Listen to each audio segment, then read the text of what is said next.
최근 우리 증시에 새롭고 또 뜨거운 키워드가 등장했습니다. 바로 미국 알래스카 LNG 프로젝트인데요. 하지만 이를 두고 잭팟이다 혹은 빛 좋은 개설구다라면서 입장이 갈리고 있습니다.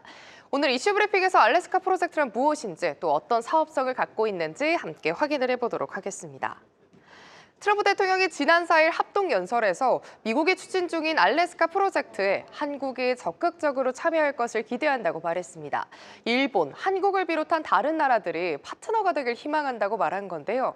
트럼프 대통령의 최대 역접 사업인 만큼 기대감이 상당하면서 국내 관련주들이 오늘까지 불기둥을 보여줬습니다. 자, 그럼 도대체 LNG 사업이 어떤 사업이길래 국내 증시를 들썩이게 하는지 확인해 보시죠. 일단 해당 프로젝트는 알래스카 기준 북단에 위치한 프루도베이에서 가스전에서 채굴한 LNG를 약 1,300km의 가스관을 통해서 하단으로 보낸 니키스키로 보내 액화를 과정입니다. 그 이후에 국내외로 판매를 하려는 사업인데요. 가스관은 지름 1m, 길이는 1,300km에 달합니다. 초대규모 수송관과 액화 설비 같은 장비 건설이 핵심인데 여기에 필요한 사업비는 무려 64조 규모로 추정이 되고 있습니다. 이 사업의 핵심은 참여 여부 자체가 아닌 사업성이 있느냐 없느냐, 또 프로젝트의 가능성입니다. 여기에 켜진 물음표는 바로 두 개입니다. 우선 경제성에 켜진 물음표부터 함께 확인을 해보시죠. 코로나19 이후 원자재와 건설 비용이 증가하면서 LNG 시추 그리고 개발 비용이 배로 뛰었습니다. LNG 터미널이나 운반선 가격도 매년 오르고 있는데요. 여기에 LNG는 가격 변동성이 심해서 시황을 예측하기 어렵기 때문에 그래서 물음표가 켜졌습니다. 현실적으로도 바라보시죠. 보통 LNG 개발 사업은 보통 한 10년 정도가 소요된다고 하는데요. 트럼프 행정부에서 사업을 시작해도 향후 정권이 바뀌면 차질이 생길 수 있습니다. 또 엑손 모빌 등 미국 대형 유전 기업들도 기존에 참여를 했다가 철수하거나 손을 대지 않고 있는데 또 과거 사업을 추진하다가 물러난 게 바로 사업성이 부족하기란 분석이 나오고 있습니다. 하지만 이렇게 물음표만 있는 게 아닙니다. 확실한 부분이, 그러니까 가능성이 존재하면서 느낌표도 있습니다. 총 5가지 포인트로 살펴볼 텐데요. 우선 현재 이 사업은 알래스카 주정부 산하 공기업인 AGDC가 주도를 하고 있습니다. 또 지난 2020년, 이미 5년 전에 연방에너지규제위원회의 승인을 받으면서 어느 정도 틀이 잡혔고요. 이 밖에 미국의 민간기업 투자를 확보한 점, 또 트럼프 정부가 적극적으로 지원하고 있고, 또 일본은 이미 사업 참여를 공식화하면서 이제는 윤곽을 어느 정도 잡아가는 만큼 긍정적으로 바라보는 시선도 있습니다. 하지만 이렇게 사업성이 활성화지만 확실하지만 우리나라 내에선 정부와 민간기업 간의 입장 차이가 극명한 모습 확인되고 있습니다. 바로 어제죠. 정부가 프로젝트 참여 확정은 아니지만 협의체를 구성해서 한미의 실무 협의체를 가동을 해서 검토 중이라는 입장을 발표했습니다. 사실 한국 입장에서는 알래스카산 천연가스의 짧은 운송거리 또 그에 따른 낮은 수입 단가는 괜찮은 조건으로 평가가 돼서 마냥 부정적이진 않습니다. 그리고 또 앞서 살펴봤듯이 어느 정도 틀이 갖춰졌으니 투자를 해도 괜찮겠다라고 생각을 하는 건데요. 여기에 알래스카 LNG 프로젝트 참여는 단순히 사업성 외에도 미국과의 관세 협상에 지렛대 역할을 할 수 있기 때문에 긍정적으로 바라보고 있습니다. 하지만 직접적으로 투자를 단행해야 하는 민간 기업의 입장은 약간 달라 보입니다. 일단 천문학적인 초기 투자 비용에 비해서 경제성이 불투명하다는 평가가 지배적입니다. 또 수십 조 원의 프로젝트 자체가 부담스럽다는 입장인데요. 정부가 주도해서 사업성이나 외교통상 효과까지 따진 이후에 동참을 언급한다면 모르겠지만 지금 무작정 뛰어드는 건 아니라는 평가가 나오고 있습니다. 지금 상황을 보면 자칫 소문난 잔치에 먹을 것 없는 상황이 될 수도 있습니다. 하지만 일단 규모도 크고 사업성 자체에 대한 기대감 또 국내외로 여러 가지 푸시가 들어오니까 오늘 또 관련주들의 움직임이 굉장히 강한 모습을 보였는데요. 오늘 관련주들, 강관주들 함께 체크를 좀 해보도록 하겠습니다. 상승률 최상위 단위 위치하면서 오늘 시세를 내주는 모습이었죠. 보시면은 동양철관이 오늘장에서 14%의 오름세를 보이면서 1,000원을 돌파하는 모습을 보였고요. 이 밖에 세아제강이 9%의 오름세를 보였습니다. 과연 사업성이 있을지, 현실화될 가능성이 있을지 확인해 보시면 좋겠습니다. 지금까지 이슈 브리핑 전해드렸습니다. 하루의 경제 주식 마무리, 오늘의 경주마 주제는요. 바로 어제였죠. 트럼프 대통령의 입에서 나온 한국이 미국 알래스카 가스관 사업 참여를 원한다. 듣고 있던 한국이 화들짝 옆에서 논란. 진짜 한국이 수조 달러 투자를 희망하는 건지 그 실체는 무엇인지 자세히 들여다보죠. 에너지경제연구원 김태식 부연구위원 전화로 연결되어 있습니다. 안녕하십니까? 네, 안녕하십니까? 네, 앞서서도 살펴봤지만요. 알래스카 LNG 프로젝트에 우리가 직접 투자를 하는 건 단순 도입과는 또 다른 문제라고요, 연구원님. 네, 그렇습니다. 일단 알래스카 LNG 프로젝트에 우리가 단순히 LNG를 사오는 도입 계약이 아니고 음. 직접 투자를 해서 사업에 참여한다는 점은 여러 면에서 차이가 큽니다. 먼저 가장 큰 차이점이라고 하면 우리가 위험과 책임의 범위라고 할 수가 있는데요. 만약에 우리가 도입 계약만 맺었을 때는 뭐 LNG 가격 변동이라든지 그리고 운송 일정 등을 정해진 계약 조건에 따라 관리하면 되지만 만약에 투자자로 들어가게 된다면 뭐 초대형 시설의 건설비 그리고 건설 과정에서의 비용 초과 그리고 앞으로 국제 천연가스 시장 가격 하락 같은 리스크에 우리가 직접적으로 노출되게 되는 거죠. 다시 말해서 우리가 지분을 갖고 있다는 것은 그만큼 수익도 공유하지만 리스크도 나눠줘야 한다는 뜻이 됩니다. 즉 도입 계약과 직접 투자는 단순한 협상 범위를 넘어가지고 이렇게 자본, 리스크, 경영 관련까지 포함한 훨씬 복합적인 결정이기 때문에 더 신중한 검토와 긴 호흡의 전략이 필요하다고 보는 겁니다. 요. 하지만 미국의 통상 압박이 있는 상황에서 이 같은 요구를 우리 한국에서도 절대 무시할 수는 없을 것 같은 참 난처한 상황 같거든요. 우리 측이 제시할 수 있는 협상 카드나 좀 요구 상황도 나올 수 있을까요? 네, 뭐 일단 우리의 입장이 안보 통상 관계가 걸려 있지만 또 동시에 사업성과 장기적인 뭐 우리 탄소 중립 목표까지 이렇게 모두 충족해야 되는 그런 선택지 자체가 간단치는 않습니다. 미국 같은 경우는 이제 통상 문제로 인해서 자국 LNG를 뭐 우리 같은 특히 동맹국들에게 적극적으로 팔고 싶어하는 의림이 있고 또 최근 일본 총리 같은 경우도 방미 당시 알래스카 LNG 투자에 대한 검토 의사를 밝힌 사실도 있습니다. 또 일본이 지금 구체적 투자 여부 같은 경우는 또 경제성을 따져본 뒤 결정하겠다는 기조를 보이고 있기 때문에 우리도 반드시 경제성을 검토해야 함을 시사하고 있습니다. 그렇다면 이 상황에서 우리가 어떤 뭐 요구사항이나 협상 카드를 분명히 해야 될 텐데요.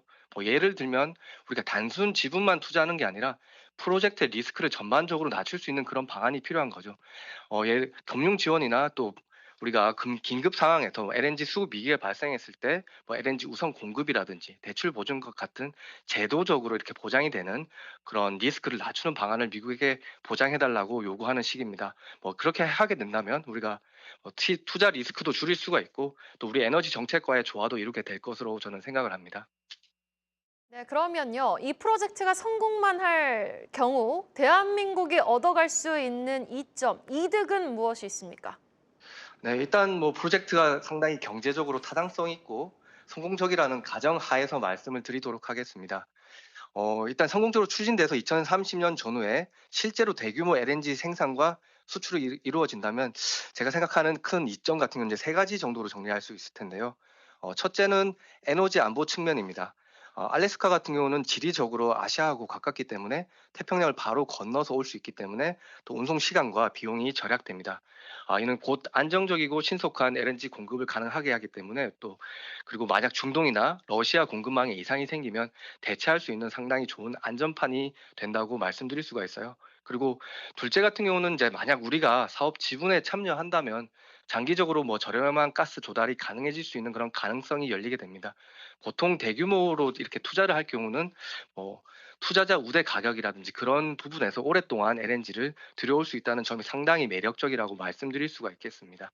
마지막으로는 뭐 경제, 외교적 파급 효과를 말씀드릴 수가 있는데요.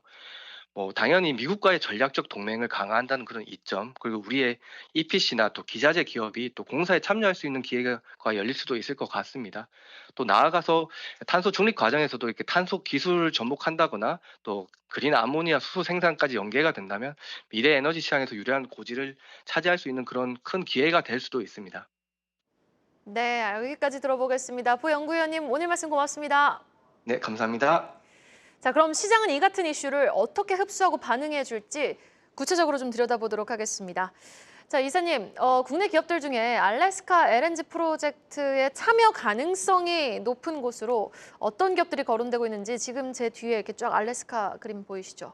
여기에 이제 우리나라 대한민국 기업 중에 어떤 기업이 좀 참여를 희망하는지 궁금하네요. 그러니까 1월 20일에 그 트럼프 대통령이 행정명령을 했습니다. 이게 이제 오늘 이제 공식 정책으로 지정이 된 것이고요. 그러니까 1월 20일에 시장에서 예측하던 기업은 포스코 인터내셔널과 SK 이노베이션이 합병한 SK E&S였는데 오늘 마침 현대차 증권에서 이제 포스코 인터내셔널과 SK E&S, 그러니까 SK 이노베이션이죠. 그래서 이제 두 기업이 이제 참여 가능성이 높은 기업으로 이제 리포트가 나왔고요. 그 LNG 트레이딩 그 경쟁력을 강화를 위한 조건에 대해서 얘기를 했는데 일단 높은 원가 경쟁력이 필요하고 또 이제 유연하게 운영할 수 있는 LNG 물량이 확보가 되어야 되고 다운스트림에서의 안정적인 수요처를 가지고 있어야 되겠고요. 그리고 LNG 수송이라든가 저장할 수 있는 대규모 인프라를 갖춘 기업은 이 두 개밖에 없다. 이제 정부 주도의 만약에 할 경우에 한국가스공사 얘기가 나오고는 있지만은 워낙 지금 재무 상태라든가 부채가 많기 때문에 실질적으로 참여는 좀 어렵다라고 좀 볼 수 있겠고요. 그리고 이제 포스코 인터내셔널이 올라가면서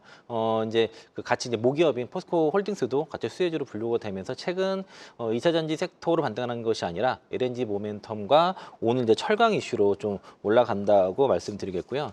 이제 오늘 이제 그 LNG 알래스카 가스전 이것 때문에 오늘 철강주가 올라간 건 아니라고 저는 개인적으로 봅니다. 이제 오히려 이제 중국발 철강 감산 이슈가 오늘 나오면서 그게 좀 모멘텀이 됐고 그리고 최근에 글로벌 해외 투자자들이 지금 이제 조만간에 공매도가 재개되다 보니까 롱숏 플레이를 하는데 전반적으로 철강주가 밸류에이션이 낮아요. 그래서 철강주를 지금 롱으로 지금 잡으면서 공매도 청산 움직임이 좀 나타나고 있는 상황이고 그리고 이제 아까 말씀드린 중국 철강에 대한 구조 조정 기대감과 밸류에이션 매력, 롱숏 포지션 조절 요로 인해서 오늘 철강주들이 좀 단기 급등이 나왔다라고 볼 수 있을 것 같습니다. 그럼 다시 질문으로 돌아가서 참여를 희망하는 기업은 한국가스공사는 좀 힘들고 포스코 그룹은 조금 가능성이 있다라고 보시는 네, 거예요? 포스코 인터내셔널과 그 SK 이노베이션의 SK 이노베이션까지. 합병한 이제 SK E&S 이게 두 군데가 가능성이 높다고 볼 수 있겠습니다. SK와 포스코 그룹주들의 흐름 좀 지켜보도록 하겠습니다.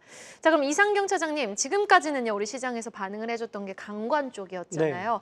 강관 쪽 말고도 조금 더 크게 테마로 가져갈 만한 종목이나든지 섹터는 어떤 쪽이 있을까요? 대표적으로 조선업종을 다시 봐야 될 것 같아요. 이 이슈로도? 네, 왜냐하면은 삼성중공업이 전일에 좀 움직였고 오늘 또 좀 견조한 흐름을 보여주고 있거든요. 결론은 물류를 일단 옮기고 관광업체들에 대한 부분들을 세팅을 하고 LNG가 만약에 만들어지면 LNG선에 대한 발주 부분들이 좀 이어질 것 같거든요. 조선업종 같은 경우에는 수주 잔량에 대한 기간을 가지고 그리고 도크에 대한 부분들을 가지고 실적에 대한 부분들을 좀 만들어 가는데 이런 부분들이 만약에 2029년도에 이렇게 자원 개발이 마무리가 된다라고 하면 삼성중공업이 좋은 역할을 좀 할 수 있을 것 같고요. 그리고 한국가스공사 같은 경우에는 일단 재무적으로는 다시 봐야 되겠지만 결과론적으로는 정부 주도 하에 진행하는 현재 이제 자원 개발이고 그렇기 때문에 정부가 가지고 있는 의지를 가지고 정책적으로 지원을 해주면서 자금에 대한 부분들을 꾸준히 가져갈 수 있는 역할을 해야 되기 때문에 한국가스공사 같은 경우는 이런 역할을 해야 된다라고 하는 중요한 부분이 있을 것 같고요. 카타르와 이제 올해 7월 달에 LNG 수출에 대한 부분들이 마무리가 되면 한국가스공사가 미국 쪽하고 LNG 수출 협업에 대한 부분들을 진행하는 부분들이 얘기가 되고 있거든요. 그렇기 때문에 대표적으로 이런 부분들이 속도를 가지고 움직인다라고 하면 가스공사에 대한 부분들을 봐야 될 것 같고 마지막으로 포스코인터 같은 경우는 과거에 이제 대우인터가 대표적으로 상사 업종에 대한 대표주였고 그리고 이제 이런 부분들이 사실은 제일 많이 수요를 가져가는 게 중국이고 한국, 일본 그리고 이제 동남아 쪽인데 이제 어찌됐든 알래스카 같은 경우에는 인도네시아랑 같은 길이로 저희가 가져오거든요. 그렇기 때문에 상사분에 대한 역할을 강조한다라고 하면 포스코 인터 정도 봐야 될 것 같고요. 중소형주 같은 경우에는 워낙 변동성도 크고 어느 정도 따라가다 보면은 고점에 대한 부분들이 부담이 되기 때문에 말씀드린 저는 개인적으로 가스공사를 되게 좋게 보고 있고요. 그 다음에 네. 삼성중공업을 다시 한번 봐야 될 것 같고 마지막으로 이제 서브로 본다라고 하면 포스코 인터 정도 보고 있습니다. 두 분의 의견이 살짝 엇갈리는 질문이었어요. 일단 이상경 차장님은 한국가스공사 긍정적으로 지켜보시고 포스코 인터플러스 조선주 안에서 삼성중공업까지 LNG에 특화된 쪽이니까요. 한번 지켜보자라는 말씀으로 정리해 보도록 하겠습니다. 자, 그런데요. 우리가 잊어서는 안 될 게 또 있죠. 지금 대왕거래 프로젝트 관련주들 한동안 강하게 힘을 받았다가 쫙 무섭게 빠지는 거 그거 진짜 조심해야 되거든요. 지금 알래스카 LNG 사업도 이렇게 테마성으로 변동성이 좀 극심해지는 거 아니야? 라고 걱정하시는 분들께 한마디 해주신다면요. 이창원 이사님. 뭐 이것도 마찬가지일 수 있는데 아까 앞서 그 브리핑 할 때 그러니까 경제성 얘기가 나왔지 않습니까? 이제 그리고 이제 그 아무래도 돈이 많이 들다 보니까 이 시기적으로도 그렇고 실제 이제 투자를 수조 원을 뭐 수조 달러를 하는데 뭐 한 수조 원 되겠죠. 투자를 하더라도 이게 실질적으로 수익이 되려 그러면 2030년이 넘어가야 됩니다. 그러니까 이게 앞으로 투자를 해도 한 10년을 해야 되는 거라서 이게 쉽지는 않을 것 같아요. 그래서 이제 일단은 이게 이제 내러티브를 보시면 좋겠고요. 그 국내 최근의 흐름이 이런 내러티브에 주가 반응합니다. 그러니까 당장 수익으로 연결되지 않아도 이런 모멘텀 플레이가 되고 있고 트럼프 정권에서는 앞으로 계속 추진되는 그 주요 그 핵심 정책이기 때문에 그래도 실제적으로 참여가 가능한 아까 말씀드린 SK 이노베이션 그리고 이제 포스코 인터넷 정도로 이제 주도를 보고 오늘 좀 빠졌지만은 조정이 보이게 되면은 적당한 시점에서 매수 타이밍 잡으셔도 전 좋을 것 같습니다. 네, 알겠습니다. 하지만 이렇게 테마성 관련해서도 펀더멘털이 탄탄한 종목들은 우리가 또 선별해서 긍정적으로 지켜볼 필요가 있을 것 같거든요. 언급해 주신 종목들 한 3-4종목 됐는데 우리 이상용 사장님은 그 안에서도 펀더멘털 업황적으로도 이건 좀 괜찮다라는 종목이 있다면요. 아마 이제 정부 의지를 갖고 진행하는 산업이고 관세에 대한 부분들을 완충해주는 역할을 하는 자원개발에 대한 부분들이 진행이 되기 때문에 말씀드린 대로 조정이 나오고 종목에 대한 변동성이 커진다라고 해도 충분히 가져갈 수 있는 판단을 할 수 있는 기업에 대한 투자 부분을 결정을 해야 될 것 같고요. 아까 말씀드린 대로 한국가스공사가 조정이 나올 때 과거에 이제 대환 거래를 보는 게 아니라 원래 천연가스가 신고가를 기록을 하면 한국가스공사 같은 경우에는 가격 전가에 대한 효과가 있기 때문에 주가가 또 발현이 되는 부분이 있거든요. 그리고 이제 공기업이다라고 하는 장점은 자금 조달에 대한 이슈가 크게 없다라고 봐야 될 것 같아요. 그렇기 때문에 만약에 향후에 알래스카 쪽에서 정부 기관이 들어가서 산자부나 통사부 쪽에서 업무 협약이 이루어진다라고 하면 한국가스공사 같은 경우에는 좋은 역할을 할 수 있다라고 저는 보고 있습니다. 네, 한국가스공사 한번 주목해 보도록 하겠습니다. 마지막으로 이제 두 분의 내일장 전략까지 한번 들어보도록 하겠습니다. 일단 오늘장에서는요, 달러화에 대한 원화 가치가 안정을 찾았음에도 불구하고 코스피 시장에선 매수를 했지만 코스닥과 선물 시장에선 매도를 하면서 좀 아쉬운 모습이 역력했거든요. ECB 통화정책회의가 이제 진행이 될 예정입니다. 내일장 좀 어떻게 예단하시는지 이창원 이사님부터 들어볼까요?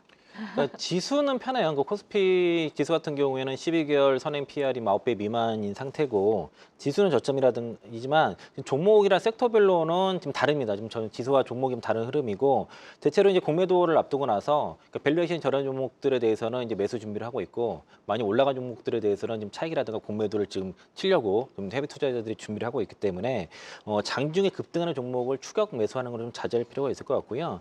근데 그리고 이제 지금 특정 섹터로 막 계속 몰아서 지금 매매하는 경우들이 좀 없지 않아 있는데 그런 것들 좀 조심하시면 좋을 것 같고 그리고 이제 뭐 바이오라든가 2차전이라는 자율주행, 뭐 AI 등등해서 향후에 이제 성장 가능성이 높은 섹터에 그 성장성이 높은 기업에 두루두루 포트를 구성하시는 전략을 좀 말씀드리도록 하겠습니다. 네, 알겠습니다. 아무래도 순환매 장세를 마치고 조금 종목별 또 선별적인 각계전투 양상이 짙은 시장이다 보니 난이도가 높은 시장입니다. 이에 따라서 종목별 우리가 좀 옥석 가리기가 반드시 필요한 시장이다라고 정리를 해볼 수 있을 것 같고요. 이상용 차장님은 전략 어떻게 제시해 주시겠습니까? 막상 계좌를 열어보면 수익률 관리라든지 시장에 대한 부분들이 내 계좌에 반영이 안 되는 시장 흐름인 것 같고요. 맞아요. 왜냐하면 워낙 많이 안 봤던 업종들이 갑자기 10%, 15%씩 오르고 내가 가지고 있던 종목 같은 경우에는 2, 3% 빠지는 가운데 프로그램 매매는 알고리즘 쪽에서 워낙 반영되는 시장이기 때문에 따라다니는 매매는 굉장히 좀 어려운 시장 같습니다. 왜냐하면 관세 부분에 대한 부분들이 향후에 어떻게 작용이 되고 특히 이제 미국 같은 경우에는 실적 발표 전후로 주가의 변동성이 좀 크게 움직이고 있기 때문에 미국 시장을 보고 국내 시장을 본다라고 하면 더더욱 판단하기 어려운 시장인 것 같고요. 그래서 결론은 관망에 대한 스탠스를 가지고 있는 가운데 업종별 순환매가 돌고 내 차례가 오면 조금 비중을 줄여서 현금 흐름을 좀 만들어야 될 것 같고요. 다음 주 선물옵션 동시 만기 이후에 정치적인 결론이 난다라고 하면 주가 같은 경우에는 아마 4월 말까지 저는 개인적으로 굉장히 긍정적인 흐름을 보고 있거든요. 그래서 종목을 좀 추스리고 포트를 좀 줄인 가운데 현금 흐름을 좀 만들어서 시장에 대한 대응 부분들을 준비하는 이번 주 흐름을 좀 가져가면 굉장히 좋을 것 같습니다. 네, 알겠습니다. 관련해서 이제 선별적인 접근이 또 필요하다라는 말씀으로 정리를 해볼 수 있을 것 같아요. 너무 난이도가 어려운 시장인데 여러분들의 정말 꼼꼼하고 정말 진실된 전략이 좀 필요해 보입니다. 잘 도와주세요, 앞으로. 네. 지금까지 IM증권 이창환 영업이사, 신한투자증권 이상경 차장과 함께했습니다. 두 분 오늘 말씀 고맙습니다. 네, 감사합니다.